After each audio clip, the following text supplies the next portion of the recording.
പരീക്ഷാ പേ ചർച്ചയിൽ വിദ്യാർത്ഥികളുമായി സംവദിച്ച് പ്രധാനമന്ത്രി നരേന്ദ്രമോദി. സമ്മർദ്ദങ്ങൾ അതിജീവിക്കണമെന്നും പരീക്ഷകളെ ജീവിതത്തിന്റെ അവസാനമായി കാണരുതെന്നും പ്രധാനമന്ത്രി പറഞ്ഞു.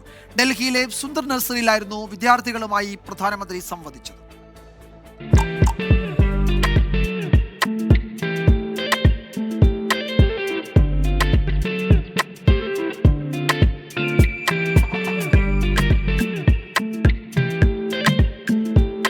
വിദ്യാർത്ഥികൾക്ക് മേലുള്ള പരീക്ഷാ സമ്മർദ്ദം കുറയ്ക്കുക എന്ന ഉദ്ദേശത്തോടെയാണ് പ്രധാനമന്ത്രി നരേന്ദ്രമോദിയുടെ പരീക്ഷാ പേ ചർച്ച. പരിപാടിയുടെ 8ാം പതിപ്പിൽ വിദ്യാർത്ഥികളുമായി സംവദിക്കാൻ പ്രധാനമന്ത്രി എത്തിയത് ഡൽഹിയിലെ സുന്ദർ നഴ്സറിയിൽ. പരീക്ഷയാണെല്ലാമെന്ന മാനസികാവസ്ഥയിൽ ജീവിക്കരുതെന്ന് പ്രധാനമന്ത്രി വിദ്യാർത്ഥികളോട്.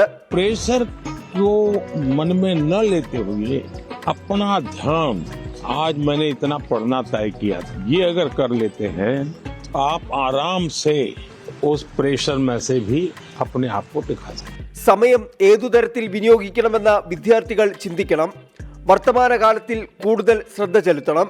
ഒരു മടിയും കൂടാതെ നിങ്ങളുടെ ചിന്തകൾ മറ്റുള്ളവരുമായി പങ്കുവെക്കണമെന്നും നരേന്ദ്രമോദി.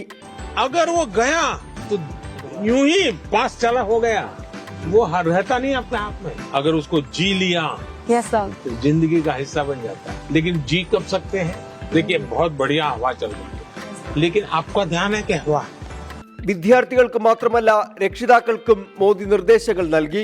എല്ലാവർക്കും മുന്നിൽ നിങ്ങളുടെ കുട്ടികളെ പ്രദർശന വസ്തു ആക്കരുതെന്നും പ്രധാനമന്ത്രി പറഞ്ഞു. വിദ്യാർത്ഥികളുടെ സംശയങ്ങൾക്കും പ്രധാനമന്ത്രി മറുപടി നൽകി. 24 ഡൽഹി.